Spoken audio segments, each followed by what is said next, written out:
I buried my brother 11 years ago. Today, a genetic ancestry site told me I have a niece. It was 2014 a.m. The blue light from my phone was the only light in the living room. I was sitting on my beige sofa. Rain was streaking down the window pane in Seattle. Just that constant gray drizzle we get in November. The apartment was silent, except for the hum of the refrigerator in the kitchen, that low electric drone. It usually annoys me. Tonight, I didn't hear it. My phone buzzed on the coffee table. It was a sharp vibration against the wood. I picked it up. A notification from 23andMe popped up on the lock screen. New DNA match. I didn't think much of it at first. I unlocked the phone. The app loaded slowly, and then there it was, close family, first cousin. The username was Lily Umsal Mitchell 88. Location, Boise, Idaho. I stared at the percentage. 12.5%. The relationship prediction was solid. Niece. My blood ran cold. I set the phone down on the table. The screen went black. I stared at my reflection in the dark glass. I'm an only child. And Kenji? Kenji died in a car wreck in 2012. He had no children. At least that's what the death certificate said. That's what the police report said. You know that feeling when your gut just drops? Like you're on a roller coaster and the track just ends? I picked the phone back up. My thumb hovered over the profile picture. It was a little girl, maybe 10 years old. She was wearing a bright yellow t-shirt. She was holding a soccer ball. Her hair was in braids. I tapped the image to make it full screen. I looked at her mouth. The way her lips turned up at the corners, the crinkles around her eyes when she smiled. It was Kenji. It was his smile. His exact face. Suddenly, I was back in 2011. We were at that sushi bar on 4th Avenue. The air smelled like vinegar and rice. Kenji was laughing. He was choking on a piece of spicy tuna roll. His face was turning red. I slapped his back hard. He coughed it up and kept laughing. That laugh, that smile, it was staring back at me from a phone screen in Boise, Idaho. My dad always said the paperwork doesn't lie. People do. He was a probation officer too. He taught me everything about files and evidence. He signed Kenji's death certificate himself. He organized the closed casket funeral. I felt sick. My stomach churned. I reached for my coffee mug. It was cold. I took a sip anyway. The bitterness hit my tongue. I needed to feel something physical, something real. I looked at the app screen again. The confidence level was extremely high. The segments matched perfectly. There was no mistake. This was Kenji's daughter. My hands were shaking so hard I almost dropped the phone. I scrolled down the little girl's profile. Connect with DNA relatives. Shared matches. Then I saw a link to a family tree. And there was a mother's name attached. Sarah Mitchell. Have you ever found something that made you question your entire history? Something that rewrote the last decade of your life in 3 seconds? I clicked on the profile, and I fell out of my chair. The mother's profile picture was tagged. It was a woman named Sarah. But the background. That backyard tree, I'd seen that tree before. I hit the hardwood floor hard. My hip throbbed, but the pain was distant. My eyes were locked on the phone screen. That tree, I knew that tree. I dragged myself back into the desk chair. The leather was cold against my skin. I zoomed in on the photo. The pixels blurred, but the shape was undeniable. A Japanese maple. Blood red leaves. A trunk that twisted to the left, exactly like ours. It wasn't just a generic tree. It was ours. The one Dad planted in the backyard of our 4th Avenue house in 1998. I was 12. Kenji was 10. We buried a time capsule under it. A beat-up Ninja Turtles action figure and a letter to our future selves. How does a stranger in Idaho have the exact same tree in her yard? The same specific cultivar we spent months watering? That's when the cold set in. It wasn't a coincidence. You know those odds? They're zero. My brain snapped back to the funeral. July 14, 2012, the day I thought my brother died. I remember standing outside the Bonnie Watson Chapel in Seattle. The sky was reaping, just like me. It was a typical downpour, gray and relentless. I was clutching a black umbrella. My knuckles were white. I can still smell it. It wasn't flowers, it was chemicals. That sharp-nosed burning scent of formaldehyde mixing with wet wool.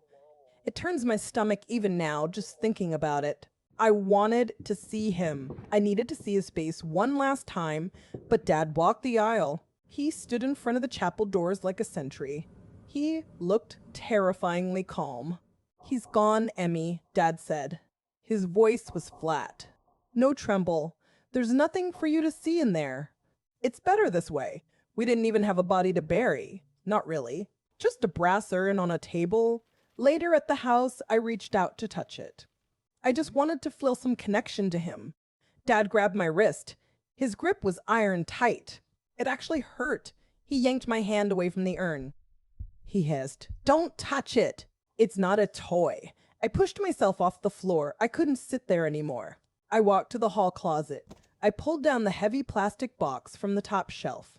The label said, "Tax Returns 2011-2013. But that wasn't what was inside. I sat on the rug and ripped a lid off. Dust motes danced in the light. There it was, a manila file folder, Kenji, final. My hand shook as I pulled out the papers. They were crisp, brittle with age. The paper felt like old skin, dry and fragile. The funeral program, a glossy photo of Kenji smiling, and the death certificate. State of Washington, certificate of death, date July 12, 2012, cause of death, blunt force trauma, vehicular collision. But something caught my eye.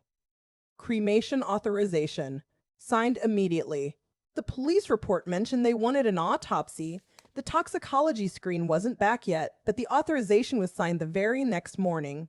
The ink was fading, a blurry blue scrawl. If you've ever lost someone, you know the paperwork is a nightmare. It takes weeks. But this was fast. Too fast. He told me the body was too mangled to view. He told me he was protecting me. But looking at that death certificate now, the medical examiner's signature looked rushed. I pushed the cremation papers aside. My hands were shaking so hard I knocked over a pen. It rolled across the mahogany desk and hit the floor. I ignored it. I didn't care about the pen. I didn't care about the forgery. I needed to see him. I needed to see the man living in Sarah Mitchell's house. I grabbed my iPad from the couch cushion. The screen was bright in the dark living room. It was 2:45 a.m. The silence in the house was heavy, but my mind was screaming. I opened the Instagram app. I typed in her username again. Sarah Mitchell Unticel Source ID. I wasn't just looking at a profile anymore. I was conducting a surveillance operation. This is what I do for a living. I find people who don't want to be found, but this time it was personal. I scrolled back. 3 years, 4 years. The feed was endless. It was a perfect life in Boise. I saw photos of a minivan, a golden retriever, a front porch with pumpkin decorations. It was sickeningly normal. It was the life Kenji always said he hated. He called it the suburban trap. And there he was, living in it. And then I found it. July 4th, 2019. The caption read, "Grilling and chilling with my favorite guy." The photo showed a backyard patio. There was a red Weber grill. Smoke was drifting up from the lid, and there was a man standing in front of it. He was wearing a gray tank top. His back was to the camera. He was holding a metal spatula. I paused. My breath hitched in my throat. I zoomed in. I pinched the screen with my thumb and forefinger. The image got grainy. The pixels started to blur. But I focused on his right shoulder. There on his shoulder blade was ink. Black ink, green scales, a long serpentine tail. I felt a cold sweat break out on my neck. I knew that tattoo. I knew every line of it. Suddenly I was back in 2008. We were in the International District, that dirty tattoo shop under the bridge. The air smelled like green soap and cheap cigarettes. The needle buzzed like a chainsaw. Kenji was sitting in the chair. He was 21 years old and drunk on warm Sapporo. He grabbed my hand. His grip was tight. He was sweating. He flinched when the needle touched his skin. He looked at me with those wild, dark eyes. He said, "It's the dragon, Emmy. It represents power." I told him he was an idiot. I told him he'd regret it when he was 40. He just laughed. He said, "I'll never be 40. I'm going to live fast and die young." And we all thought he did. We thought he died young in a car crash. But looking at this iPad screen, he didn't. He was grilling burgers in Idaho. He was wearing a Kiss the Cook apron. I zoomed in closer. The dragon's head, the way the smoke curled from its nostrils, it was identical. The paperwork on my desk said Kenji Tanaka was dead. My father's signature guaranteed it. But the dragon on this man's back was screaming the truth. My father lied to me. He looked me in the face and lied. He orchestrated a funeral. He bought an urn. He made me scatter ashes that probably came from a fireplace. I looked at the window. The rain was beating against the glass. Seattle was gray and wet. But on my screen, the sun was shining on that backyard in Boise. It looked so warm. It looked so safe. I want you to really think about this. Have you ever had a moment where your reality just shatters? Where you realize everything you believed for a decade was a complete fabrication? Because that was me sitting on my living room floor. I felt sick. I felt like I was going to throw up. I looked at the photo one last time. I zoomed in until the pixels blurred. The dragon. The same stupid dragon he got when he was drunk on his 21st birthday. He was alive. He was alive and eating a hot dog. I sat there staring at that screen. My stomach was doing violent somersaults. It wasn't just the dragon tattoo. It was the confirmation of what I already knew. I felt the bile rise in my throat. The room was spinning. I grabbed the cold edge of the desk to steady myself. I couldn't just sit here and vomit. I needed to know where he was. I needed an address. I pulled up the Ada County Assessor's website for Boise, Idaho. My fingers were flying across the keyboard. The blue light from the monitor was the only light in the room. It was 3:15 a.m. The silence in my apartment was deafening. I could hear the refrigerator humming in the kitchen. I typed in Sarah Mitchell into the search bar. Nothing came up. Okay, think of me. If he's hiding, maybe he isn't using her name. I went back to the photo. I zoomed in on the background. There was a mailbox, blurry, but I could make out the numbers. 2427. I typed the address into Zillow. 2427 Apple Blossom Lane, Boise, Idaho. A hit popped up instantly. It was a beige suburban house with a perfectly manicured lawn, a 2-car garage, the kind of life Kenji always swore he hated. We used to laugh at houses like this. Little boxes on the hillside, he called them. Now he was living in one. The listing showed a kitchen with granite countertops, stainless steel appliances. So domestic, so normal. I scrolled down to the property history. This is where the story usually ends. But for me, it was just beginning. Purchased April 15, 2013. Payment type, cash. My heart skipped a beat. Who pays cash for a house in 2013? Especially a house worth over $350,000? That's a lot of money to move around without a trace. That date, April 2013. It was less than a year after the funeral. I remembered sitting at the kitchen table with Dad. It was right after the memorial service. He was balancing his checkbook. He slammed the book shut when I walked in. He looked at me and said, "Financial matters are complicated, Emmy. You wouldn't understand." He never let me see the ledger. He kept everything in a fireproof box in his study, a box I wasn't allowed to touch. I looked back at the screen. I clicked on the owner history tab. I felt my blood run cold. The buyer wasn't listed as Kevin Mitchell. It wasn't Sarah Mitchell either. It was a trust, the Tanaka Family Revocable Trust. And the trustee? The name was right there in black and white. Hiroshi Tanaka. Can you imagine seeing your dead father's name on a title for a house your dead brother is living in? It's a special kind of nightmare. My father didn't just know. He didn't just look the other way. He was the architect. My hands were shaking so bad I almost knocked over my coffee. The mug was cold now. Just like this realization, I needed to see the money. I logged into the old estate account portal. I scanned the PDF statements from 2013. It took me a minute to find it. There it was. A recurring monthly withdrawal labeled K Tanaka Trust, monthly disbursement. $5,000 every single month. Like clockwork. You might think maybe he was just supporting a widow. I thought about that. But the dates don't work. Kenji died in 2012. The payments to the trust started in 2013. That's not alimony. That's a stipend. That's an allowance. I sat back in the chair. The leather squeaked under me. I looked at the photo of the house again. The Japanese meeple in the yard. It was all so perfect. It was all bought and paid for. With money my father probably stole or hid from the IRS. My father didn't just know he bought the house. He bought the house that my dead brother was living in with his new wife. I sat there until the sun came up. 6 a.m. The house was silent. Just the hum of the refrigerator. I stared at the Zillow listing on my tablet. $350,000 cash. bought in 2013. The paperwork doesn't lie. People do. I walked into the kitchen. My phone felt heavy in my hand. I called the courthouse. I told them I had a family emergency. I didn't say the emergency was a dead brother who wasn't dead. My voice sounded steady. Too steady. I grabbed my go-bag from the hall closet. I threw in the iPad. I threw in the bank statements. I needed proof. If I showed up without proof, they'd gaslight me. They'd say I was crazy. I backed out of the driveway.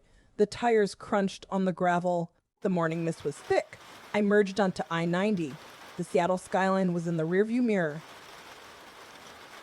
Gray. Wet. Miserable. It matched my mood. Tell me in the comments, have you ever had to drive somewhere you absolutely didn't want to go? That was me, driving straight into a nightmare. I flashed back to 1995. We were in the back seat of Dad's old sedan. Kenji was 13. He was eating a bag of chips with his mouth open. He was laughing. He was alive. We were driving away from the city just like today, but back then, we were happy. I passed Ellensburg. The wind turbines were spinning in slow motion. Whoosh! Whoosh! Mesmerizing. I turned on the radio. Classical music.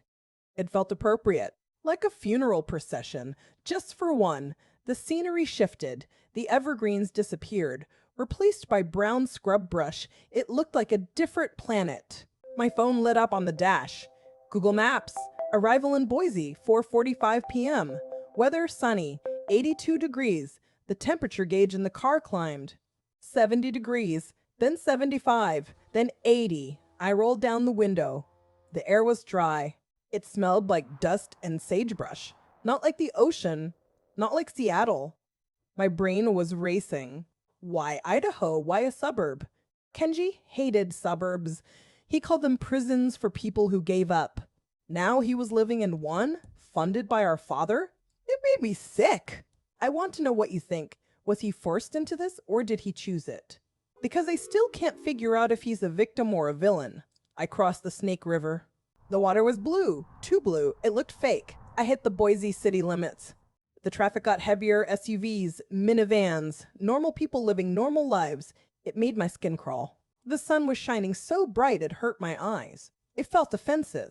How could he be living in this beautiful sunshine when I spent 11 years in the rain?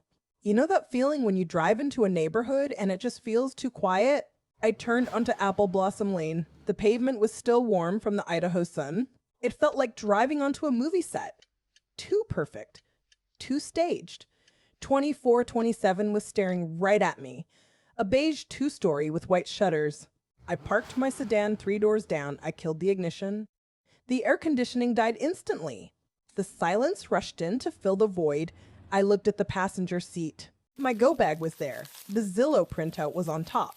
Cash purchase, trust ownership. It felt heavy in my hands. I picked up my camera. I rested the long lens on the steering wheel. I zoomed in on the driveway. It was a picture of domestic bliss. A beige Honda Odyssey. A red bicycle lying on the lawn. A basketball hoop over the garage. On the front door hung a wreath. It was made of dried flowers and twigs. There was a small wooden sign in the center. The Mitchell family. I felt like I was going to be sick. My hands were shaking against the camera. Tell me in the comments, have you ever seen a house that just felt wrong? I remember Kenji screaming at me in 2010. He was so drunk he could barely stand. He said, I'd rather rot in a ditch than live in the suburbs. Look at him now, living the American dream on my father's dirty money. It wasn't fair. I paid for that funeral. I bought the black dress. I cried real tears over an empty urn. I could taste copper in my mouth. I was biting my tongue so hard it hurt. I opened the center console. I pulled out the cremation authorization. Dad's signature was right there at the bottom. It was shaky but legible. He signed away my brother's life to buy this house. He signed away my grief to pay for that minivan. I looked at the window again. A neighbor was walking a dog. Just a normal Tuesday. They had no idea a ghost lived in 2427. I looked at the backyard of the fence. The tree was there, the Japanese maple. It was twice as tall as when Dad planted it in Seattle. They moved the whole life. They took a chainsaw to the past and replanted it in Idaho. And honestly, if you were in my shoes, would you knock on that door? Or would you call the police immediately? The paperwork doesn't lie, people do. But seeing it in person was different. It was 5:15 p.m. The sun was hitting the garage door directly. Suddenly, the motor hummed. The metal panels began to roll upward. I froze. My finger hovered over the shutter button. A minivan backed out slowly. It turned toward my car. I saw the driver's profile. He was singing along to the radio. He looked relaxed. He was wearing a pale blue polo shirt, khaki shorts. It was Kevin Mitchell. It was Kenji. And he was smiling. If you're wondering what I did next, you're not alone. Before I tell you, I want you to guess.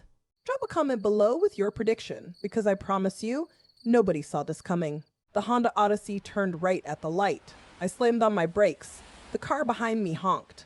I didn't care. I stayed 3 cars back. The distance felt physical. It felt like a wall. The sun was glaring off the windshield. I flipped down the visor. My palms were sweating on the leather wheel. I wasn't a probation officer anymore. I was a detective working a case that had gone cold for 11 years. He pulled into the Fred Meyer on Milwaukee Street. I parked near the garden section. I killed the engine. The silence in the car was heavy. I looked at the passenger seat. The file folder was there. The proof of his life and his death. I grabbed my phone. I opened the camera. I took a breath. It felt like inhaling broken glass. I walked toward the automatic doors. They slid open with a ding. The cold air hit my face. It smelled like bread and industrial cleaner. I checked the aisles, dairy, produce, frozen foods. Then I saw him, aisle 4, the cereal aisle. He was wearing that pale blue polo. He was holding a box of Honey Nut Cheerios. He looked tired. He had dark circles under his eyes, but he was smiling. That soft smile he used to have. I lifted my phone. I hit record. I held it low against my hip. The footage is shaky, but it's clear it's him. You can see the dragon tattoo on his wrist as he reaches for the box. It's undeniable evidence. Have you ever seen a ghost? Not in a movie. In real life, standing 10 feet away.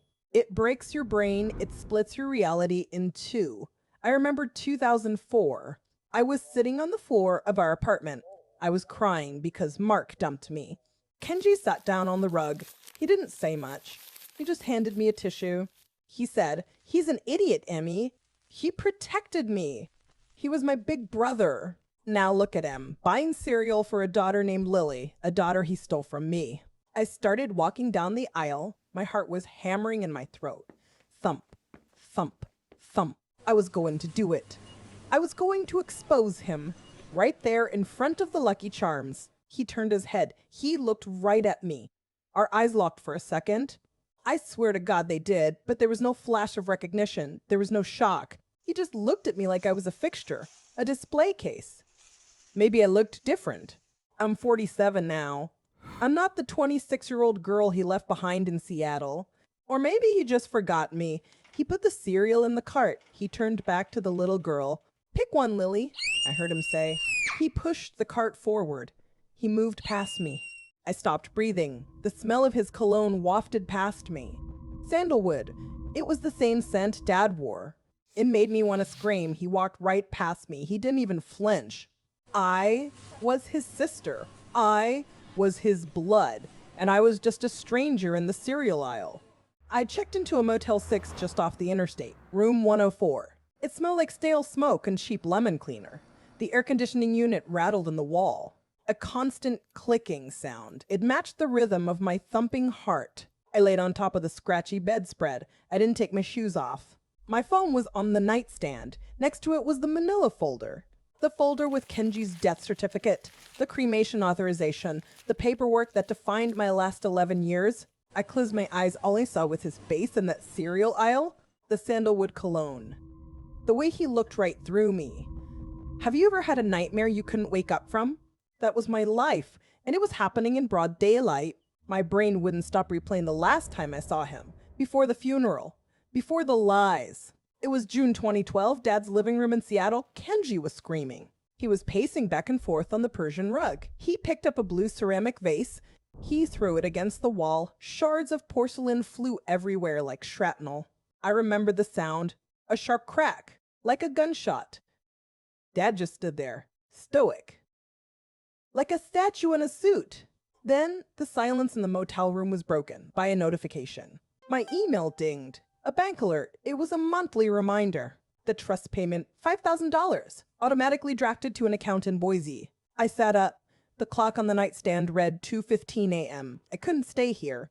The walls were closing in on me. I grabbed my keys. I walked out to the parking lot. The air was cold. It felt sharp in my lungs. I drove back to Apple Blossom Lane. The streets were empty. The streetlights cast long yellow shadows on the pavement. The steering wheel felt cold under my palms. My knuckles were white. I perked 2 houses down. I killed the headlights. I sat in the dark for 10 minutes. Just watching. There was one light on inside the family room. The curtains weren't fully closed. There was a gap of about 3 inches. I got out of the car. I walked across the wet grass. The grass soaked my sneakers. I could feel the cold water seeping into my socks. I stood by the mailbox. The number 2427 reflected in the moonlight. I held at my phone. I pressed record. My hand was shaking. The video was grainy in the low light. Through the glass, I saw them. Kenji was sitting at a table. The little girl, Lily, was next to him. She was doing homework. I could see the red textbook. He was pointing at the page, smiling, patient, kind. Then the woman walked in. Sarah. She was holding a plate of cookies. Warm. Chocolate chip, a scene straight out of a catalog. She kissed the top of Kenji's head. He didn't flinch. He leaned into her touch, like he belonged there. They laughed about something. I couldn't hear the sound, but I saw their heads tilt back. Joyful, unburdened, it was a perfect scene, a sitcom family, in a house my father bought, with money he stole. I stood there in the damp bushes, watching a life that was stolen from me. And honestly, I want to know what you would have done. Because in that moment, I didn't feel relief. I didn't feel justice. I felt sick to my stomach. My hands were numb. He looked so peaceful. He looked like a man who never shattered a vase. A man who never broke a heart. A man who never died. I watched for 20 minutes until the lights went out, one by one. The house went dark. I lowered my phone. The screen went black. I stood there alone in the Idaho suburbs. The silence was deafening. I hated them. I hated that woman. I hated those kids. And most of all, I hated him for looking so peaceful when my life had been a war zone since 2012. I spent the rest of the night in the Motel 6 parking lot, room 104. The neon sign buzzed outside my window. It sounded like a dying insect. I couldn't go inside. I just sat in the driver's seat. My socks were still wet from the rain. They stuck to my ankles like a second skin. At 6 a.m., the sun came up. It was bright. Too bright.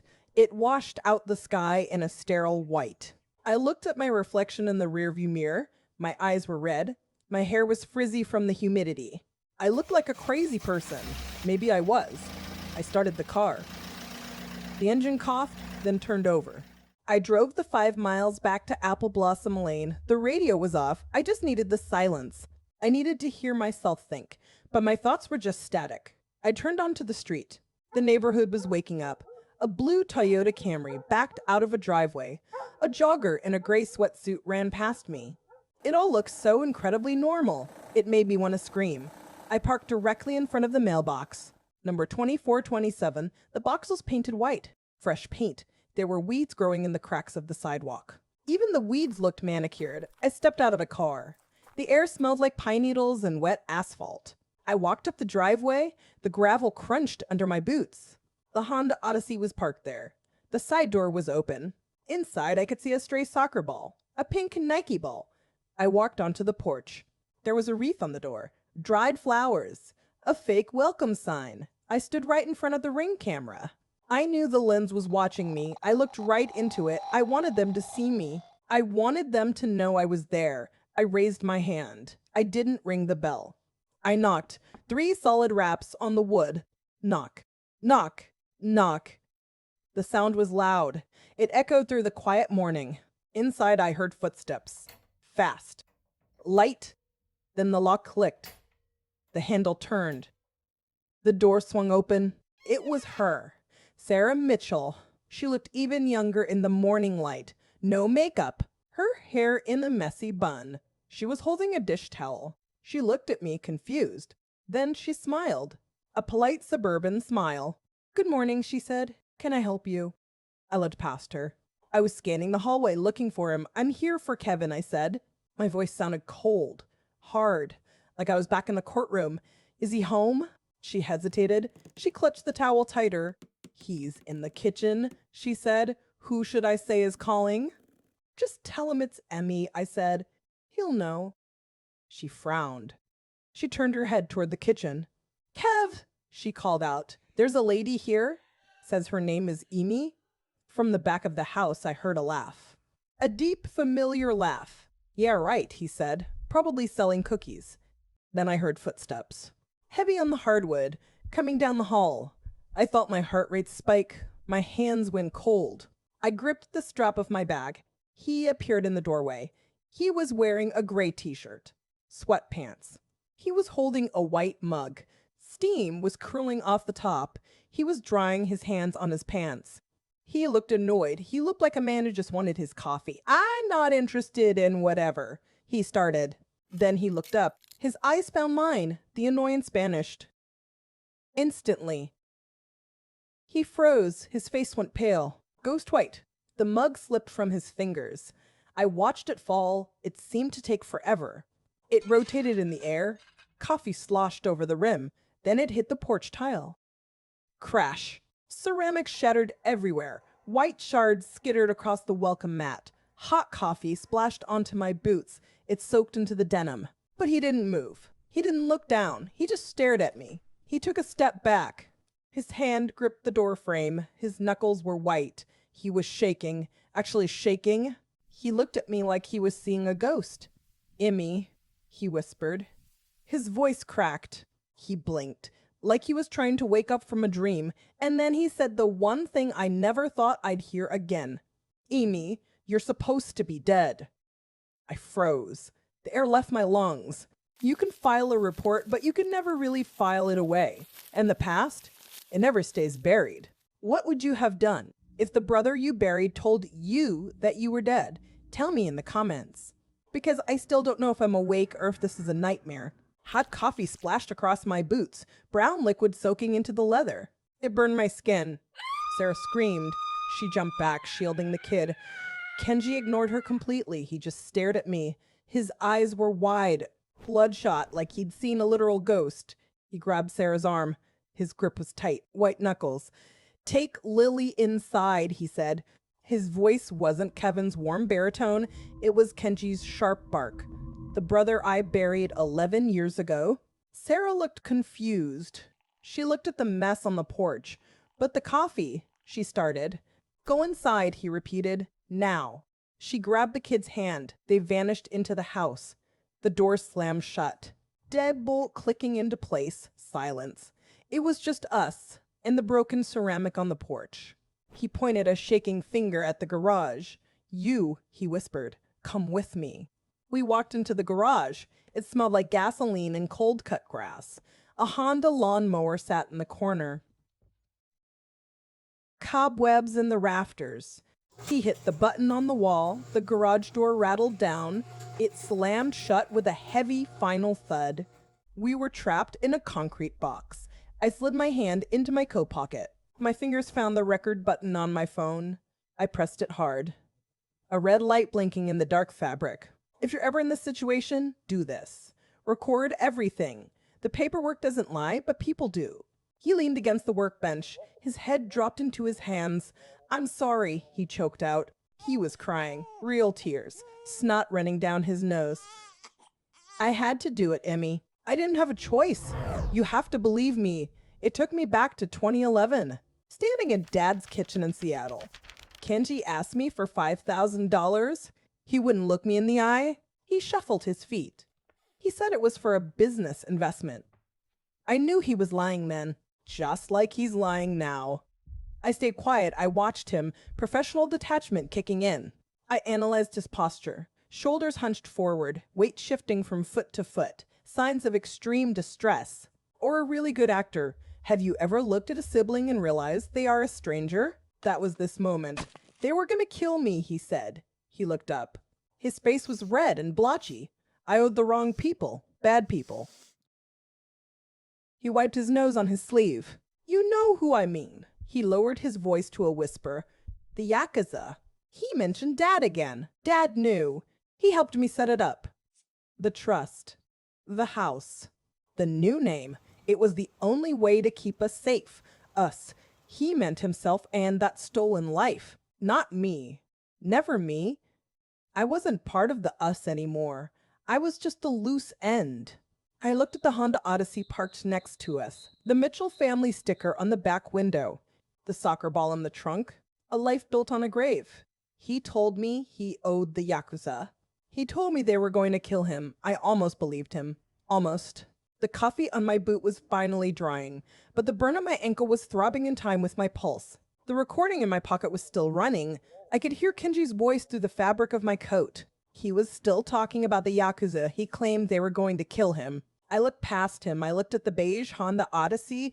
The Mitchell family sticker on the back window was peeling in the corner. That was the reality. Not the Yakuza. Not the danger. Just a suburban dad scared of getting caught. I stopped the recording. My thumb hovered over the delete button. Then I swiped left to save. Evidence. He looked at me with those eyes. The same eyes that told me Mom was gone. He whispered, "Please go." I didn't say a word. I turned and walked back down the driveway. My heart was hammering against my ribs like a trapped bird. I got into my rental car. The air smelled like old coffee and fear. I looked at my phone. The screen showed 7:02 a.m. I could call 911. I could report a fugitive. But who would I be reporting? My dead brother? Or a stranger named Kevin? You know that feeling when you're so tired you can't even feel angry anymore? That was me. I put the car in drive. I pulled away from the curb without looking in the rearview mirror. I couldn't look at that house again. I merged onto the I-90 on-ramp. The sign said Seattle 504 miles. It felt like a million. The highway was empty, just gray asphalt stretching out forever. The radio was off. The only sound was the tires humming on the pavement. The tears didn't start right away. They waited until I hit the Snoqualmie Pass. I remember gripping the steering wheel so hard my palms were sweating. The leather was slippery under my hands. I passed a sign for the Snake River. The water looked dark and dangerous. I thought about Dad. He sat in his study writing checks to a ghost. He looked me in the eye and lied. Did he know about the Yakuza? Or was he just protecting his golden son?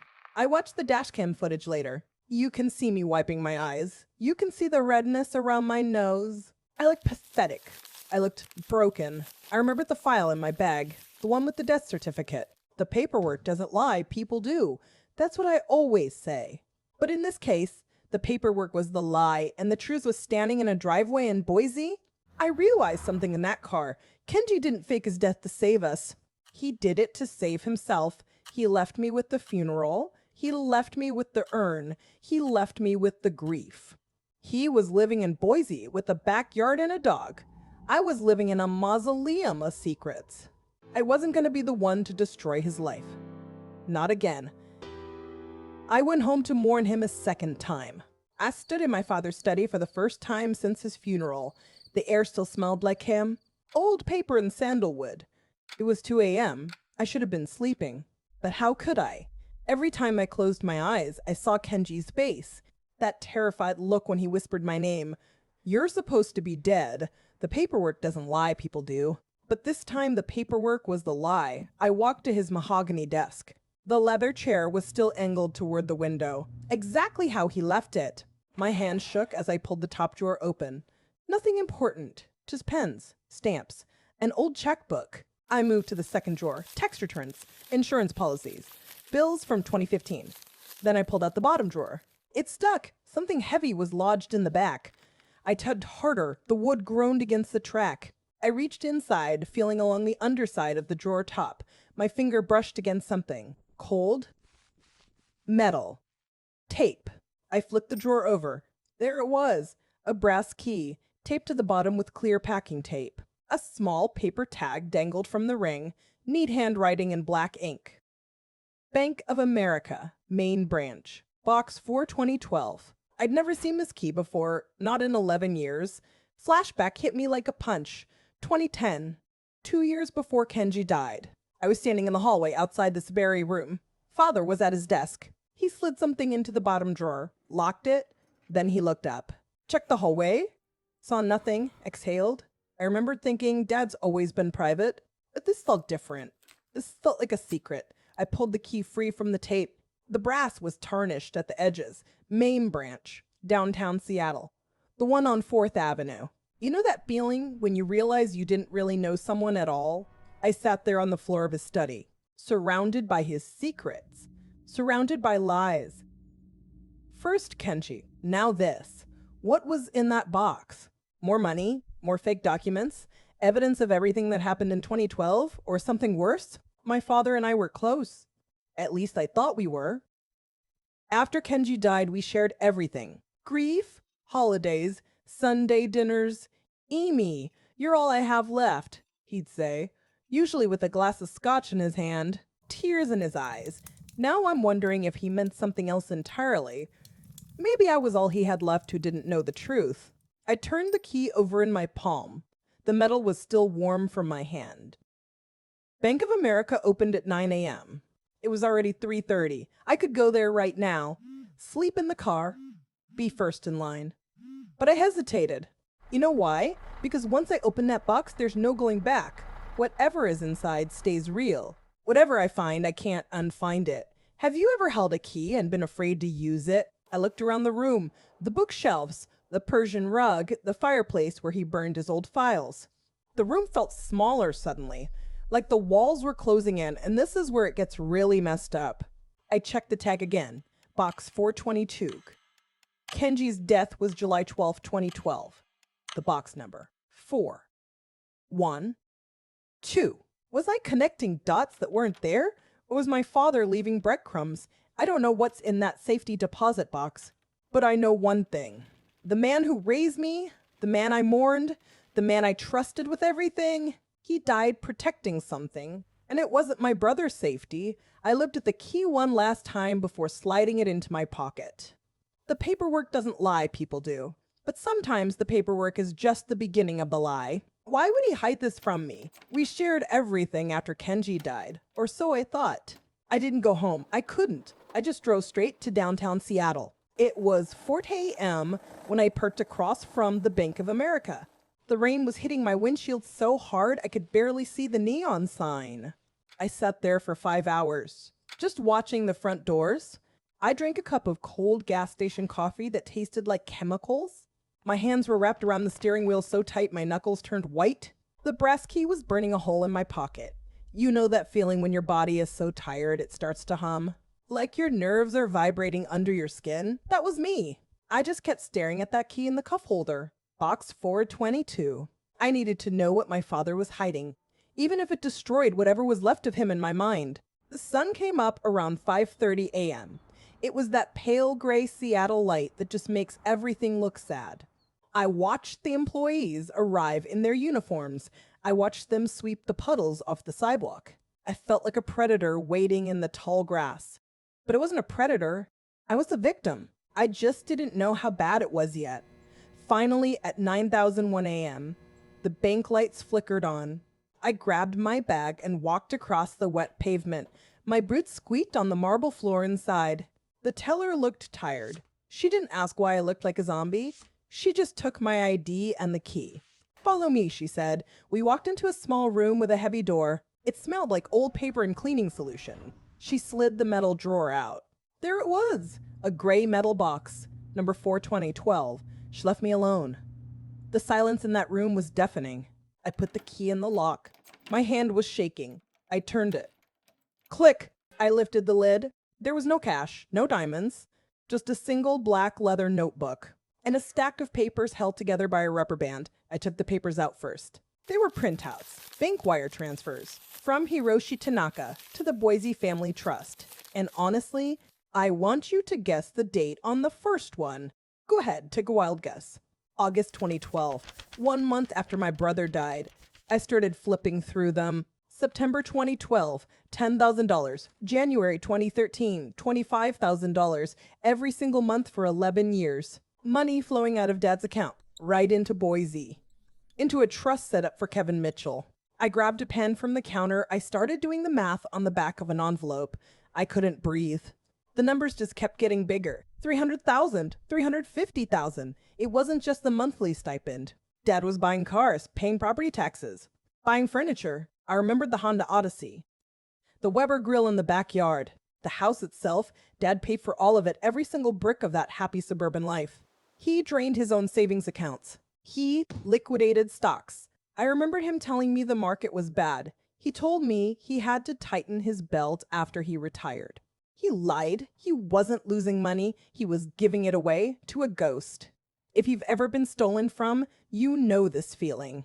It's not just anger, it's violation. Dad left me almost nothing when he died, just a house and some debts. I thought he was bad with money. I thought he was confused in his old age. But he wasn't confused. He was calculating. He made a choice. He chose the son who faked his death over the daughter who stayed. I sat in that cold room and looked at the ledger. The handwriting was Dad's. Neat, precise, just like the man I thought he was. But the man I thought he was never existed. I looked at the total one last time. $400,000. That was my inheritance. That was the college fund for the kids I never had. He gave it all to the ghost. I sat at the mahogany desk in the home office. The room smelled like old dust and lemon polish. I dumped the contents of the safety deposit box onto the letter blotter. The black ledger was heavy in my hands, but underneath it was a thin manila folder. It was unmarked. I slid the papers out. The first page was a King County medical examiner's autopsy report. I held my breath. I already had a copy of this in my files at home. But this one felt different. The paper was thicker. It had a waxy texture. I scanned the header. Case number 12418B. That matched the file I had. Then my eyes hit the date of death field. It said July 11th, 2012. I stopped breathing. My brother died on July 12th. I grabbed the death certificate from my bag. I laid them side by side under the desk lamp. The light hummed, buzzing in the silence. The real certificate said July 12th. The accident happened just after midnight. The police report logged the call at 2014 a.m. So how did the medical examiner examine him a full day early? The paper doesn't lie, people do. I looked closer at the cause of death on the forged report. It listed cardiac arrest due to blunt force trauma. But the story we were told was a car crash, a high-speed impact into a concrete barrier. Why wasn't there an autopsy report in the original file? Because there was no body to autopsy. My father didn't just hide a body. He manufactured a paper trail. You ever have one of those moments where your stomach just drops? I stared at the signature block.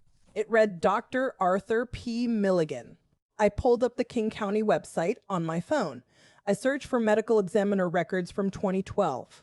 Dr. Milligan retired in 2010. He wasn't even practicing when Kenji died. Who forges a report from a retired doctor? The rage was cold, spreading through my chest like ice water. I closed my eyes. I was back in 2012 again. It was raining. It's always raining in my memories of that year. I saw the flashlights cutting through the darkness outside our front door. I saw the water dripping off the officers' brims onto the welcome mat. They looked so solemn. So serious. They said, "We are sorry for your loss, Mr. Tanaka." I remember Dad clutching his chest. He looked so broken. He was acting. He was performing for the police. He had already prepared this forged document. He had it ready before they even knocked on the door. That is not grief. That is calculation. And that makes me sick to my stomach. If you've ever been lied to by someone you loved, you know this feeling. It's a physical violation, like being punched in the gut. I looked at the bank transfer slips next to the fake report. The fraud was total. The money, the house, the death. He stole my inheritance to fund his son's fantasy life. He broke the law to protect a coward, and I'm the one left holding the evidence. I gathered the papers. My hands were trembling. What would you do with this? Call the police? Burn it? I still don't know the right answer. My father didn't just pay him off. He forged legal documents. He committed a felony to hide his son. I sifted through the forged autopsy report again. The paper felt waxy. It was wrong. Everything was wrong. My hand brushed against something stiff at the bottom of the safety deposit box. It wasn't a bank document. It was a crumpled piece of notebook paper. Blue lines. Frayed edges. I pulled it out. The handwriting was jagged. I knew those loops. I knew that slant. It was Kenji. The note was dated July 10th, 2012, 2 days before he died. I held my breath. The note started with just 3 words. I stole it. I stared at the page. The room felt like it was spinning. I stole the money, Dad. I can't pay it back. I'm so sorry. He wasn't talking about $5,000. He was talking about the company accounts. He had embezzled from the family firm. The Yakuza story, the fear, the running, it was all a lie. Have you ever had a moment where your entire past just dissolves? That was this moment. Kenji wasn't a victim. He wasn't in danger. He was a thief, and he was about to get caught. I sat on the cold marble floor of the bank vault. The air smelled like stale money and dust. I read the letter again. They are going to audit the books on Monday. I can't go to prison. That's why he needed to disappear, not from gangsters, from the law. And my father knew. My father read this letter. He knew his son was a criminal. So what did he do? He helped him. He didn't turn him in. He didn't make him face the music. He poured his own life savings into covering it up. He bought a house in Boise. He forged a death certificate. He lied to me. He lied to the police. For 11 years. All to protect a thief. You know what the worst part is? I think I always knew. I think a part of me knew that Kenji wasn't capable of that kind of fear. He wasn't scared of dying. He was scared of being poor. He was scared of losing face. And Dad? Dad loved him so much he was willing to destroy his own integrity to keep Kenji comfortable. I looked at the stack of transfer slips next to the letter. $400,000. That was my inheritance. That was Mom's college fund. Gone. Funneled into a trust for a man named Kevin Mitchell. I felt sick. Actually physically ill. My stomach churned. I put my head between my knees. The paperwork doesn't lie, people do. And the paperwork was screaming the truth now. There was no hitman, no gangland war, just a greedy son and an enabling father. I put the letter back in the box. My hands were shaking so bad I could barely grip the metal edge. I looked up at the gray ceiling of the vault. I was completely alone. I thought about Sarah. I thought about Lily. They are living in a house bought with stolen money, loving a man who doesn't exist. It's not just a lie. It's a contagion. It's poisoning everything it touches. And I'm the only one who knows. I have the evidence in my hand. I could burn it. I could walk away. Or I could burn his life down. What would you do? I honestly don't know. But I do know one thing. The funeral in 2012, the tears, the eulogy about a life cut tragically short, it was all a performance.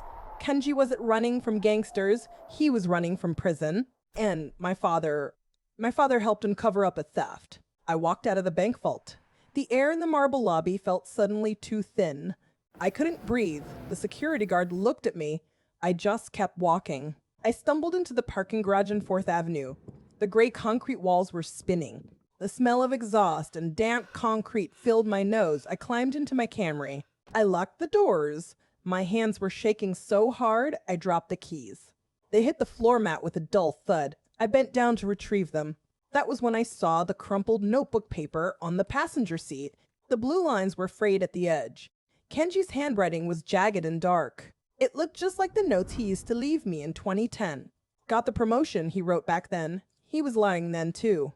I remembered him sitting at Dad's mahogany desk. He wouldn't look me in the eye. He said the export firm was doing great, but I saw the sweat on his upper lip. I sat up straight. I gripped the steering wheel until my knuckles turned white. The paper lay on the dashboard like an accusation. I looked at my phone screen. The bright light hurt my eyes. The time was 20 a.m. I didn't care about the time.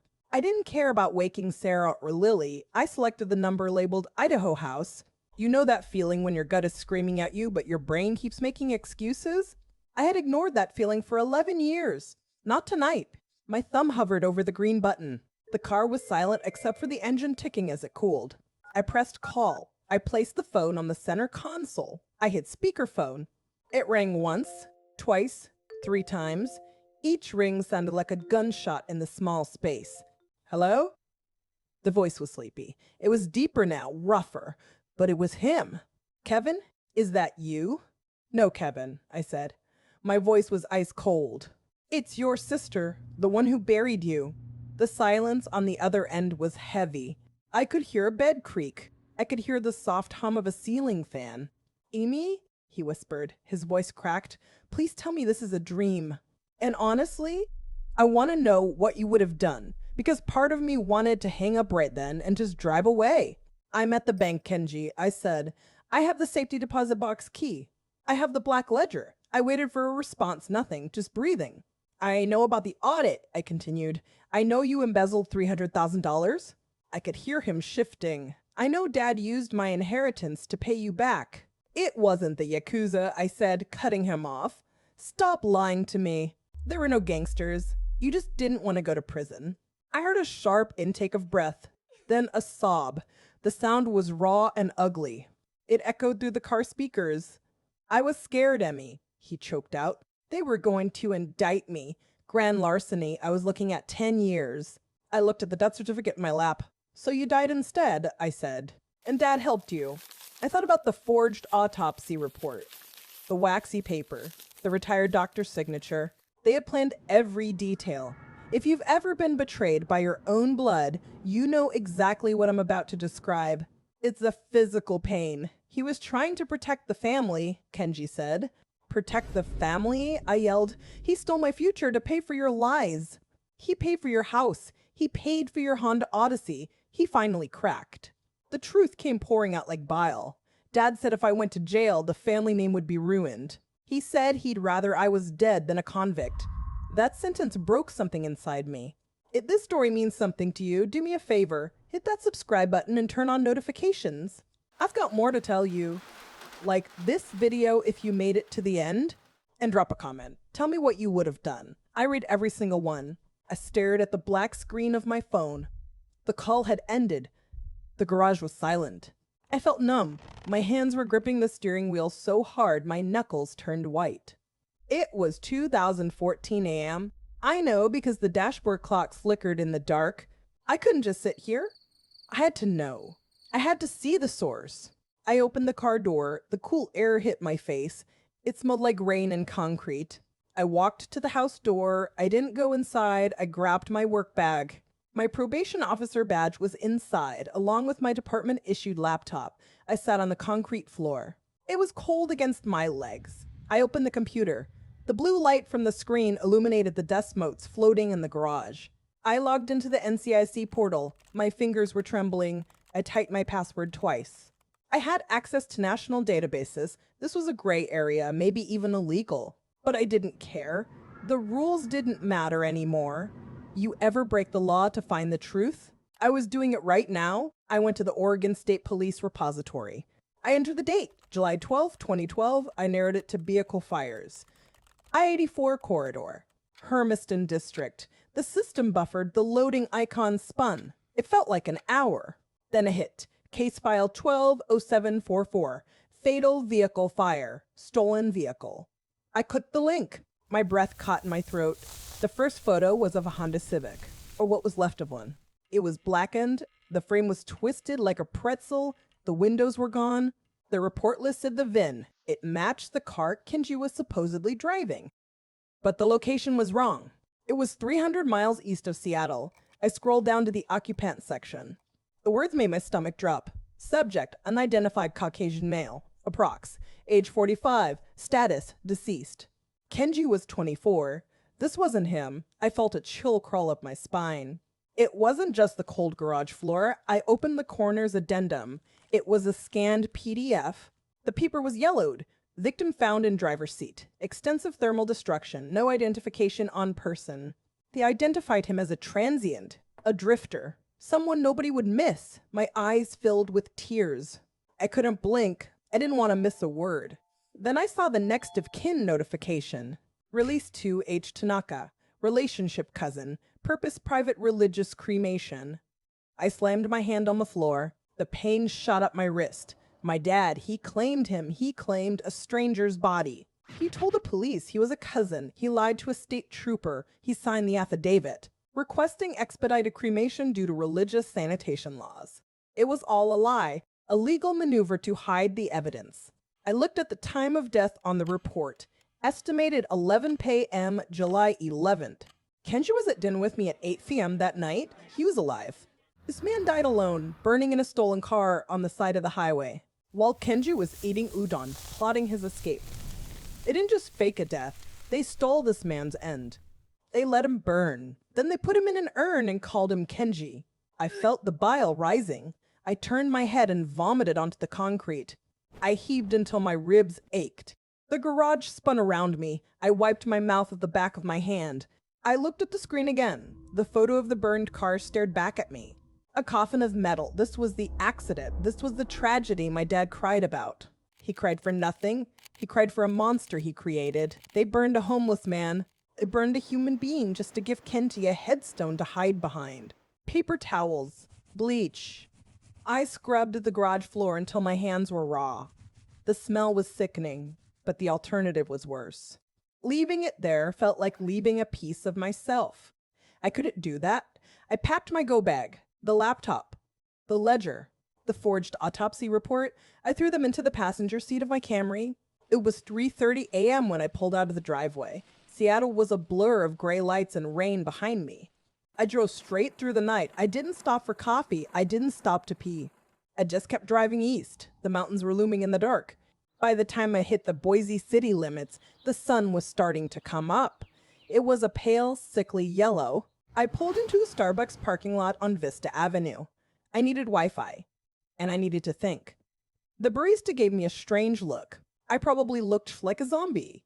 Large coffee, I said. Black? I found a table in the back corner. I opened my laptop. The screen was bright in the dim room. I created a new folder on the desktop. I named it The Truth. Then I started dragging the files in. First, the bank statements. I renamed the file fraud.pdf.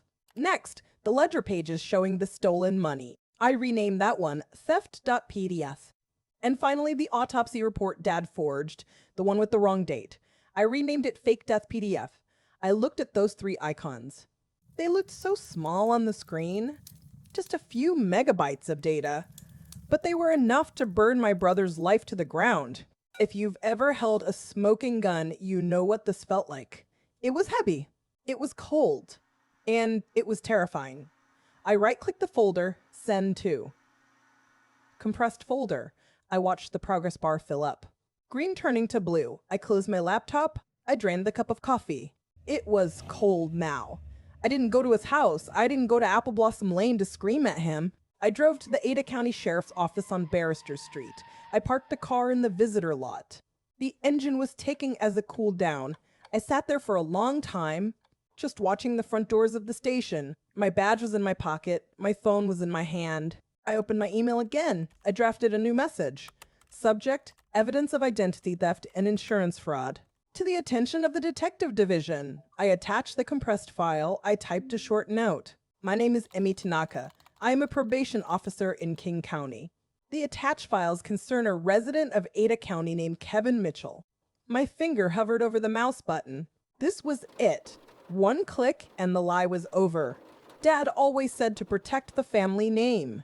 He died for that secret, but he didn't know what I knew. He didn't know about the homeless man. He didn't know the depth of the rot. I clicked send. The email whooshed away. Gone. Just like that, I sat back in the driver's seat. The tears finally came, but they weren't for Kenji. They were for the father I thought I had, and the brother who never really existed. I wiped my eyes. I fixed my hair in the mirror. I wasn't going to knock on the door. I wasn't going to scream. The law was going to scream for me. I drove away from the sheriff's office on Barrister Street. I didn't stop for coffee. I didn't stop to pee. I just drove straight to 2427 Apple Blossom Lane. I parked the Camry across the street. It was 8:15 a.m. The sun was beating down on the dashboard. My eyes burned. I hadn't slept in 24 hours. I sat there gripping the steering wheel. My coffee was in the cup holder. It was stone cold. I just watched the front door. The neighborhood was so quiet. A golden retriever barked 2 houses down. It felt wrong, like the air was holding its breath. Then I heard it. Sirens. 3 patrol cars turned the corner with their lights flashing. They didn't use sirens until they hit the driveway. Suddenly, the street was painted in red and blue. Have you ever heard that sound in a quiet suburb? It changes everything. The air feels heavier, 3 deputies walked up the concrete path. They walked with that heavy, deliberate pace. The lead officer knocked on the door. 3 sharp raps. I saw the curtain twitch in the living room window. The door opened. Kenji stood there. He was wearing gray sweatpants and a faded t-shirt. He looked confused, like he was expecting a package. Then he saw the badges on their chests. His face went pale. I saw it from 50 yards away. For a second, the image blurred. I was back in Seattle. It was 1990. We were 6 years old, playing in the park. Kenji was holding my hand. His palm was sticky from a red popsicle. He looked at me with those same brown eyes. He said, "Don't worry, Emmy. I won't let anything hurt you." He was my big brother. He was my protector. He was innocent. But standing there on that porch, he looked guilty of everything. The deputy grabbed Kenji's arm. I saw the metal handcuffs click shut. They locked tighter on the wrist that had a dragon tattoo on it. Kenji didn't fight back. He just slumped forward. They pulled him out onto the lawn. That's when Sarah came running out the door. She was screaming. I couldn't hear the words through the glass, but I saw the panic. She fell to her knees on the grass. She reached out for him, but they pulled him toward the cruiser. The Honda Odyssey sat in the driveway. The Mitchell family sticker stared back at me. This wasn't just an arrest. It was an execution of a life. I lifted my phone. I hit record. I had to document it. The paperwork doesn't lie, people do. But the video doesn't lie either. Kenji looked around the neighborhood one last time. He looked at the Japanese maple tree in the front yard. Then he looked right at my car. His eyes were wide, terrified. He didn't look at me, but I know he knew I was there. He could feel the storm finally catching up to him. They shoved him into the back seat. The door slammed shut. It was the loudest sound I've ever heard. The cars drove away. The street was quiet again. The sprinklers kept hitting the grass. Sarah was still sitting on the lawn, crying into her hands. I sat there for another 10 minutes. I didn't feel happy. I didn't feel vindicated. I just felt empty. Tell me in the comments, was this justice or was this cruelty? Because honestly, I can't tell the difference anymore. I watched Sarah collapse on the wet grass through my rearview mirror. The police cruiser was just a fading red blur down the street. Kenji was gone. The life he stole was over. I put my key in the ignition. The engine turned over, shaking the whole frame. I didn't look back at the house. I just shifted into drive. I-90 stretches out forever like a gray scar cutting through the desert. The silence inside the car was absolute. No radio, no podcasts, just the hum of the tires on asphalt. You know that feeling when a storm finally breaks? That heavy, static pressure just vanishes from your chest? That was me driving west toward the mountains. I passed a semi-truck hauling apples. It splashed dirty water onto my windshield. I didn't even flinch. I stopped for gas in Allensburg just as the sun was setting. The air smelled like cold sagebrush and diesel fuel. I went inside and bought the cheapest black coffee they had. It tasted like burnt ash, but I drank it anyway. I needed the caffeine. 5 hours later, I hit the Snoqualmie Pass. Rain started to hammer against the windshield. The wiper blades slapped back and forth. Thump. Thump. Thump.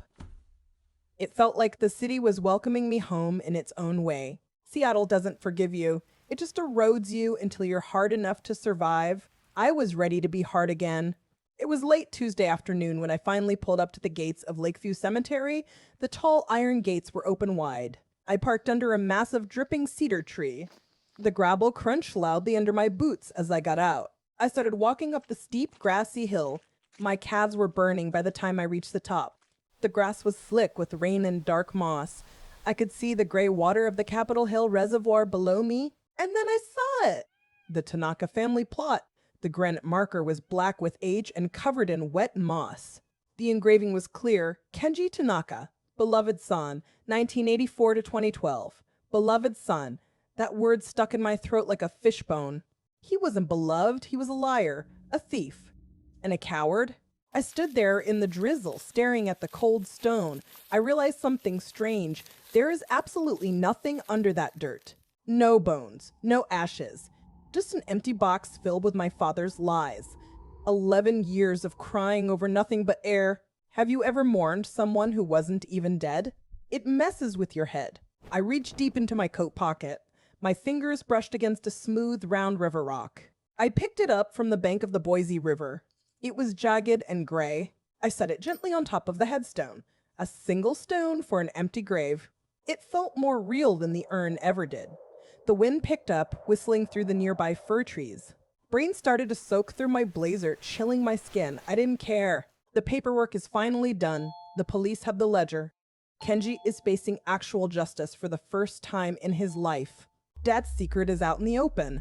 And me? I'm finally free. I'm not my brother's keeper anymore. I am just Emmy. The ghost is gone now. And for the first time in 11 years, I can finally breathe. If this story meant something to you, do me a favor. Hit that subscribe button and turn on notifications. I have more stories to tell about the system. Drop a like if you made it to the end of this long journey. And please leave a comment.